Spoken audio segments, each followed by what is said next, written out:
కాంగ్రెస్ అధ్యక్షుడు మల్లికార్జున ఖర్గేతో ముఖ్యమంత్రి రేవంత్ రెడ్డి సమావేశం జరుగుతోంది. ఖర్గేతో పీసీసీ చీఫ్ మహేష్ కుమార్ గౌడ్, మంత్రులు భట్టి, ఉత్తమ్, కోమటిరెడ్డి ఇప్పటికే భేటీ అయ్యారు. కాసేపట్లో గాంధీ భవన్ లో పీఏసీ సమావేశం కూడా జరగబోతోంది. పీఏసీ భేటీలో ఖర్గేతో పాటు కేసీ వేణుగోపాల్ కూడా పాల్గొంటారు. ఆ తర్వాత ఆఫీస్ బేరర్లతో భేటీ ఉంటుంది. ఇప్పటికే కాంగ్రెస్ అసంతృప్త ఎమ్మెల్యేలంతా కూడా మల్లికార్జున ఖర్గేని కలిశారు.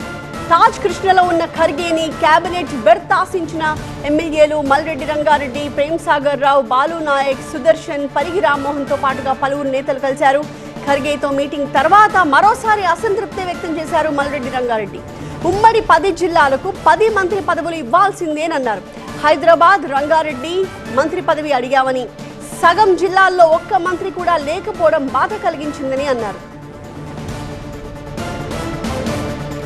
ఎస్టీల్లో 80% మంది కాంగ్రెస్ కి సపోర్ట్ చేసిన అన్యాయమే జరిగింది అన్నారు బాలు నాయక్.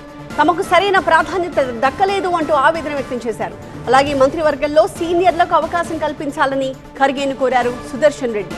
అయితే రెడ్డి సామాజిక వర్గానికి మంత్రివర్గంలో స్థానం ఉండకపోవచ్చు అని ఖర్గే చెప్పడంతో ఆయన కూడా డల్ గానే తాజ్ కృష్ణని వీడారు. ఇక మంత్రి పదవి ఆశించి భంగపడ్డ మంచిర్యాల ఎమ్మెల్యే ప్రేమ్ సాగర్ రావు అలిగి వెళ్లిపోయారు. మంత్రివర్గంలో చోటు కల్పించలేవని ఖర్గే చెప్పడం, మంత్రి పదవికి బదులు చీఫ్ విప్ పదవి ఆఫర్ చేయడంతో తిరస్కరించిన ప్రేమ్ సాగర్ రావు అక్కడి నుంచి వెళ్లిపోయారు. అయితే ప్రేమ్ సాగర్ రావుని డిప్యూటీ సీఎం భట్టి విక్రమార్క బుజ్జగించారు.